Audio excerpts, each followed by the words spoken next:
When Patti Guzak started her shift at Top Golf in Schaumburg in April of 2025, she had no idea that one of her biggest dreams was about to come true. As fate would have it, Randy Hundley, former Chicago Cubs All-Star catcher, and Chicago radio personality and author John Augustine dropped by to hit a few golf balls on a warm spring afternoon. They were originally assigned to a golf bay at the far end of the facility. Hundley, who's about 83 years old, asked if there was somewhere closer that they could go because he didn't want to take a long walk. They were assigned to Patti's section. And that's when everything changed. Now, this is a good story. We're going to find out more right after this Minutia Man celebrity interview. The following is a Tony Lasano podcast, an Opie show on the Radio Misfits Podcast Network. This is the Minutia Man celebrity interview with Rick and Dave. Okay, first things first. Did I pronounce your name correctly? I should have asked that before we started. Absolutely. You sure did. You did perfectly. Okay, good. So, did I set the stage correctly? Absolutely. Boy, what a day that was. All right. So we're talking, this wasn't that long ago. It was last year, right? It was just 1 year ago, almost to the day, 1 year ago. Well, that happened. And by the way, if I can first say good morning and thank you for having me. I'm very, very excited to talk to you. Of course. Now, the thing I left out of that paragraph was what your dream was. Your lifelong dream was not to become a baseball player. It was what? Tell everyone. So I had a lifelong dream of publishing a book that I'd written many years ago, and it just I kept letting it sit, and that day changed everything for me. And John St. Augustine is a publisher. So tell the story of how it even came up. I mean, you're taking their orders. What do you want? Chicken nuggets. By the way, what was their order? Do you remember what the order was? I don't believe they ate. Okay. I don't believe they ate. No, I did bring them some drinks, maybe sodas and waters. Okay. Nobody was drinking liquor because I would have joined them. I'm kidding. But being a server at Topgolf, it's not just bringing food and drinks. It's a lot about the experience of being there and making sure everybody's having fun, making sure everyone knows how to work the technology, making sure that, nobody needs anything golf-related, food-related, drink-related, or, otherwise. And a lot of being a server has to do with talking to people. And so I love how John sets it up because he's got a very vivid way of portraying it. But he says that I came bounding over to their table and just with this larger than life personality. But truly, I'm just a people person, and I love meeting new people. So I walk into this bay, see two gentlemen in all Cubs regalia. I thought, okay, these are people I should know, and I'm trying to figure out and can't figure it out. Finally, after a couple of brief conversations and asked what brought them in, and Randy was rehabbing from a surgery. Randy, by the way, lives not even a mile from me, which is ironic. Oh, okay. Yeah. And so things, we just talked, small talk, what brings you in? He was recovering from a surgery, trying to get his swing back. And then I'd come back a few minutes later and we talk about something else. And finally he says, John says to me, do you know who this is? And I said, I'm trying to place it, but I can't. And he said, Randy Hundley. And I said, oh my God, catcher from when I was a little girl. Yeah. Of course I remember Randy Hundley. One of my brother's very favorite players. My brother was the one who got me to love the Cubs, and we skipped school to go see games and stuff. So anyway, that was neat. And then I asked John, I said, well, do you play ball too, or did you play also? And he said, well, not really. He said, I am a writer. I wrote his biography, amongst other things. And I said, oh my gosh, how cool. I said, I thought I said I'm a writer. He says I said I'm an author. Regardless, I said, I'm an author. And he said, well, what have you written? And I said, well, aside from a couple of little tiny poetry books when I was in grammar school that got published at the Arlington Heights Memorial Library, I wrote a children's book years ago that I shelved. And he said, well, why did you shelve it? And I said, time, life. I was working 3 jobs, I was a probation officer for Cook County for 30 years, and I was raising 2 boys on my own. And he said, well, what's the book about? So I told him, and he said, He said, do you care if I take a look at it? and that was the pinnacle moment. And so I sent over my manuscript to him, and he said, let me send this out to some people. And time got away from him, and then in August we revisited, and he said, send me another copy, and I sent it, and within a couple of days he said, here's the feedback from my people. This book needs to be published yesterday. Huh. So that is a great story. And that was August, and the book was in my hands by first or second week of November.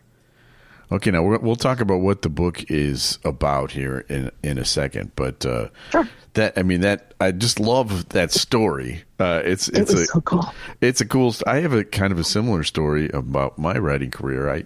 I was a writer for radio. I didn't do regular writing. Like, I was not an author at that time. Although you're a Cubs fan, you got to get my book Every Cub Ever. Well, that's another Absolutely. point. But as we continue on. So one night, when I was working on radio, I woke up in the middle of the night and I had a poem in my head, and I've never written poetry in my life. I sat down, I wrote it down, and I went back to bed. That's what you do to get the ideas out of your head.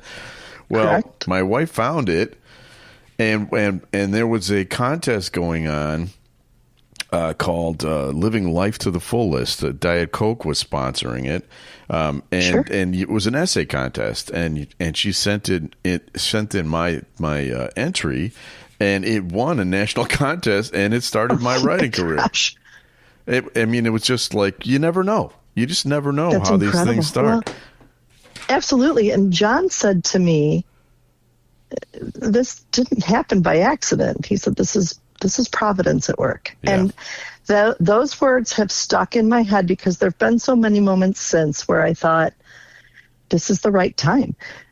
Maybe 15 or 16 years ago when I was going through it, maybe that wasn't the right time, and maybe the book wouldn't have hit, and maybe I wouldn't have had the social media presence, and maybe I wouldn't have had whatever, Yeah. And so it's really kind of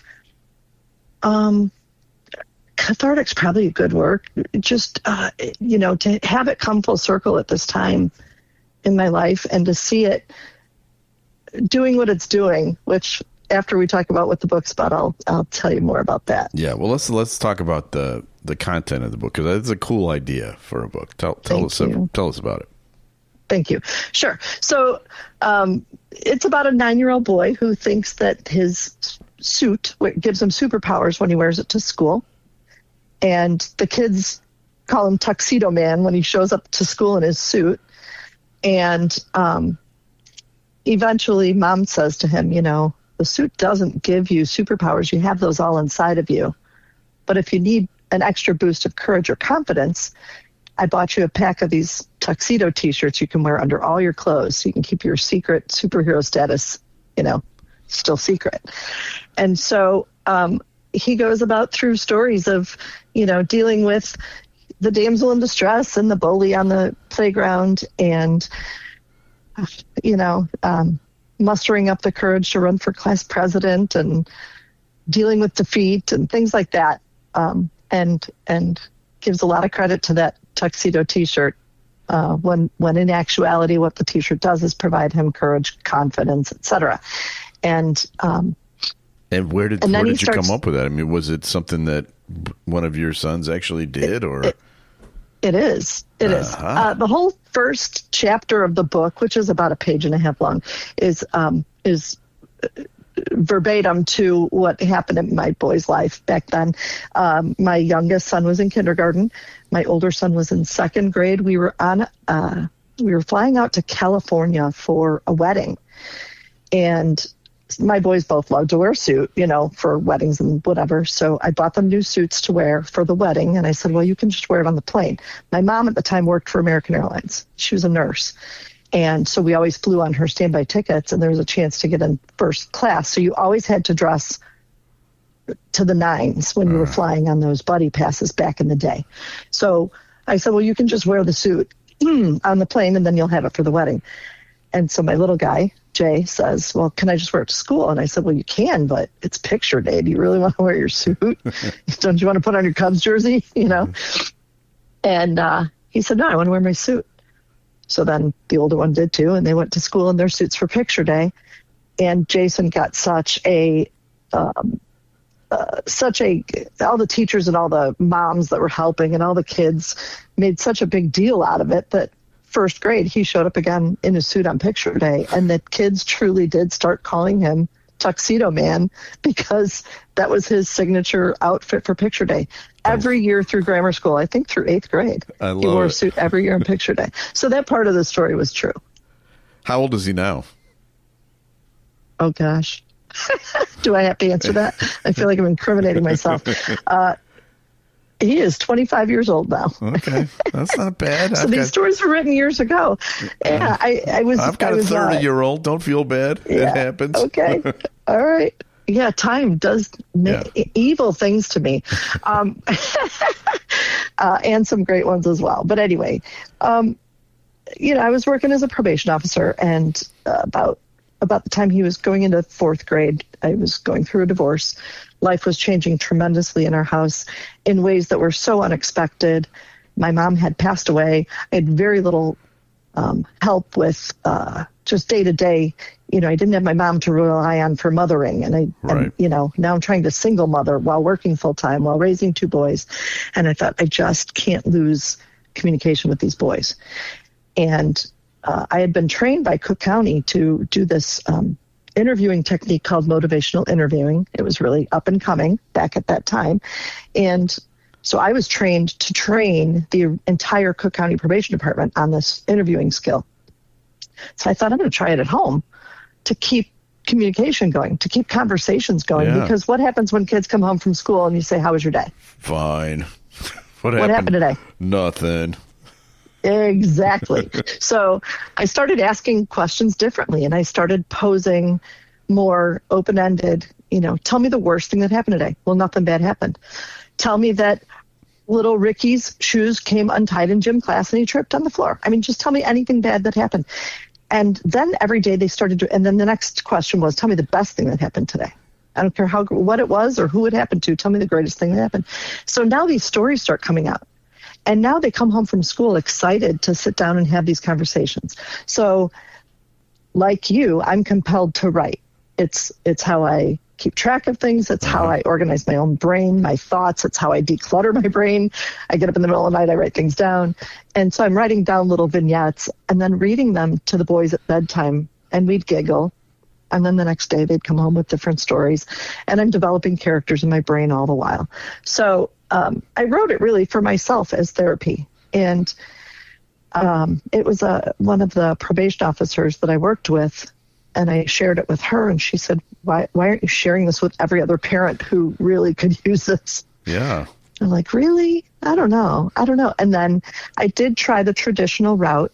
I got the most incredible rejection letter, which you're a writer. You know how That's true. How incredible it is to get a great rejection letter. I got a great rejection letter. Getting a rejection letter at all is good, because a lot of times you don't get anything at all. Just total silence. Yeah. For sure. Radio silence, pun intended, in every way. So, Jean Fewell she was Fewell and Friends, so she was the children's division of Macmillan in New York. And she said, I love the book. I love the character. I love the stories. She said, you need to work on, you need to weave a plot throughout, because I had it as standalone stories. And she said, you need to develop the plot more. She said, but right now I cannot take your project because I'm in the middle of publishing a series called Just in Case. Okay. And at that time, in 2009, Just in Case was the top-selling boys' mid-grade chapter novels out there. I remember it. And she's comparing, or not comparing, but she was saying my book would be a competitive title, and therefore she couldn't take it. Wow. And I was so pumped by that letter that I put it on a shelf, and I'm like, all right, I got to start working on that. And it sat on a shelf for 13 years. Boy, we have a lot in common. I wrote a column called Father Knows Nothing for a newspaper in Northwest Indiana for about 10 years. And because it was in Indiana, my kids didn't see it, and it wasn't brought up at school or anything. And it was, it was fine. But it also kind of gave me freedom to just say what was really going on in our house. Right. And it got to the point where if anything happened bad in the house, and I've got 3 sons, anything bad happened, which was pretty much every day, they'd look at me and they'd go, Dad, it's a column. It's a column. And there's something about sitting down and writing about your kids when they are your kids, when they're still young, because you're never going to remember those stories otherwise. And it's such a gift to have that. It's such a gift for them. Absolutely. And, it's funny that you say that. First of all, I love that you had some distance logistically for your kids' sake back then. Right. But even now, my son said, don't tell anyone, that any of these stories or any of us, because he's like, I'm a boxer. Like he's in the gym just knocking people out, and he's gaming and stuff. And he's like, you don't want to be associated with this. Cred. And right. I said, no, that's actually great that you grew up to be such a confident and, an incredible human. Both of my boys really, despite everything that I did to try to ruin them, they really both turned out quite amazing. And, really abundantly proud. But it was, I'm kind of glad now that there's been years and space between. I think when they were little, they might have thought it was cool to have a book, but because some of the stories really did come from some of the things that happened in their lives, I think now it would have been a little more cringe. So when I got the first copy of the book delivered, and that feeling, and I opened it up, and they weren't home, but I almost hit my knees. It caught my breath. I was I didn't expect that. Like I knew what it was going to look like. And it just really, I almost dropped to my knees. In fact, I think I did drop to my knees. My husband had to pull me up off we were out on the deck. And when my younger one came home, he got home from work first, and he walked in the door, and I just kind of held the cover up, and his face beamed. And he's not one to show emotion. He's the tough kid. He's the cool kid. And his face lit up, and I thought, all right, cool. That's and then awesome. The older one walked in, and he grabbed the book right away and took it down to his room to go, read through it and stuff, which was neat too. So the target audience for the book is like what, 4th, 5th graders, 6th Initially, graders? when I wrote it, that was what I intended. However, what I have found out from teachers and social workers and librarians is, and I didn't intend it to be, but this is the way it turned out. So each chapter is a standalone story, and like a vignette, like a life lesson, a problem that a kid navigates. And after each chapter, I've written in questions that were designed for the independent reader to get their own independent juices flowing and think independently. How would I handle the situation? Who could I go to advocate for me if I needed it? Who can I advocate for? Who are the heroes around me that and so I'm putting these questions in, and I toggled about maybe making 2 different versions of the book, because that doesn't make my book library friendly, whatever. Well, then I thought, if I'm going to put in questions, I'm going to also leave safe space for journaling and doodling their answers, so that they can put their thoughts, feelings, their ideas, their answers to those questions or other ones. They could put their own scenarios in there, or they could write their own superhero stories. And so after each chapter, there's a safe space for them to do their journaling and their doodling and go through these questions. What I found from elementary educators of all grades from kindergarten through 6th grade, in fact, I was approached by 2 schools for this One School, One Book program, which I had never heard of, where they buy a book for everyone from kindergarten through 6th grade. Each kid goes home with that same book, and they're all given a different kind of reading assignment, a family discussion assignment, and then they come back to the classroom and have a group chat, and then they come back as a whole school assembly after the book is done, and they all have a big assembly about it. And I was told that my book was like exactly designed for that kind of a theme. So the stories are appropriate kindergarten through 6th grade. Obviously, it would be a read-along, read-aloud, which it really does make a great read-along. And what I'm finding is the dads are loving this. The dads are like, oh, this book is great. I wish this was around when I was a kid. I can't wait to read this with my boys. And I'm loving that because it's bringing reading back to families. It's bringing back group reading, reading aloud, family discussions. And, you know, I've had people ask me, is there politics? Is there religion? And I said, no. I said, I leave that all very much blank for each family or each school or whatever to interject their own value system into it. Obviously, the main core values of courage and kindness and competence and conflict resolution and those things are in there. But the rest of it, you know, the family gets to put in their own. And I left it that way intentionally. And on the cover of the book, his face isn't shown. I want every child to be able to imagine themselves as that kid, you know, being the hero of their own story. I love it. All right. Where can people get this book? So of course you can get it on Amazon, but preferred method would be lulu.com, which is where I published, or I have my own website, and that's really the greatest place to get it because they can actually request for an autograph or even an inscription if they want it personalized. And I also created other corresponding merchandise to go with the book. So for example, there's a superhero pencil, and the eraser is a removable cape. Cool. It's the coolest thing ever. I have Tuxedo Man t-shirts. I've got hoodies. I've got you got merch. Water bottles. I've got merch. I do. And the idea of it is for kids to recognize the other heroes around them. So I didn't quite get to this, but in the book, he also starts to notice there are other heroes around him, and he starts handing out these tuxedo t-shirts to other kids. And so I was going to tell you the greatest moment that's happened since I wrote my book, which was I was at a book signing, and it was a multi-vendor event. And a little boy was walking by with his mom, and he was clinging to her. He would not walk over. And I'm trying to hand him a free bookmark. I'm like, it's okay. Would you like a bookmark? And he's shaking his head. Nope. He was not going to come near me. His mom finally, he's tugging on her sleeve, and she bends down, and then she walks over to me. And she said, my son's teacher is reading this to their class right now, and he would love a tuxedo t-shirt and the book. How nice. I had goosebumps everywhere, but even one more pinnacle to this, an hour later, one of my younger girlfriends who has young kids texted me. She said, I'm at a birthday party right now with Jordan, and there's a little boy here wearing a blue Tuxedo Man t-shirt. And she snapped a picture of his back. On the back of my t-shirts that says, not all heroes wear capes, Tuxedo Man Adventures. And she snaps this picture and sends it to me. And I said, he bought that shirt an hour ago. Wow. And I thought, I don't care if I never sell another book, that I made a difference in one boy's life. Patty, in one this child's is just life. The beginning. It's just the beginning. I'm hoping. You're just getting started. Thanks. I'm currently doing a social media campaign just to try to gain some traction and to try to get my feelers out beyond just, Chicagoland area.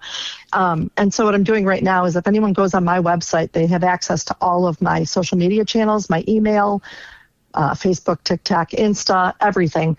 And they can even go on and leave me an Amazon review, which is necessary in order to gain traction with this thing. Yes. And in exchange for every new 100 follows across all of my channels or Amazon reviews, I'm going to donate another book to St. Jude's Children's Hospital and Lurie's of Chicago and get some of these books over to those hospitals as well.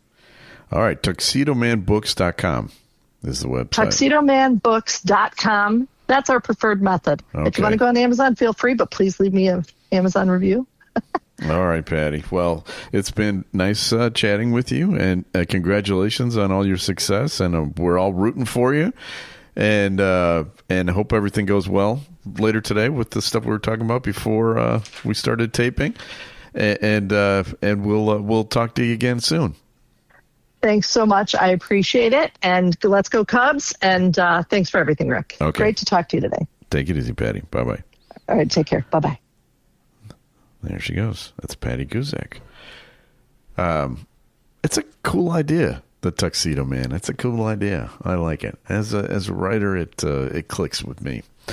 And it does resonate with me, too. All right. So, listen, We have people to thank. Let's thank John St. Augustine for hooking us up with Patti. John is the guy who helped get her published. John has also been on the show. If you want to listen to a previous episode, he and Randy Hundley were on the show about, 6 months ago. Go check out a previous episode of Minutia Men Celebrity Interview. We need to thank our executive producer, Tony Lasano with Opie Shows. Thank you, Tony. Thanks to Ed Silla, the Radio Misfits Podcast Network. Great Talk Radio isn't dead. No, it's just moved to a better place, and you'll find it at radiomisfits.com.